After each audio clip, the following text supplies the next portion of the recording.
Titipku membantu digitalisasi UMKM Indonesia supaya usahanya dapat dikenal lebih luas secara online. Dapat 8.000 berkali-kali cuma modal jempol.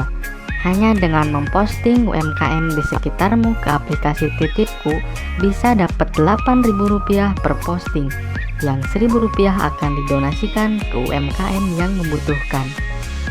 Sembari berpuasa, ayo mulai berbuat baik bersama Titipku. Caranya gampang banget. Pertama, download aplikasi Titipku di Play Store. Registrasi. Klik tombol tambah yang berwarna hijau, foto dan review UMKM di sekitarmu, dan uang Rp8.000 jadi milikmu. Mudah kan? Yuk kita berbuat baik bersama Titipku.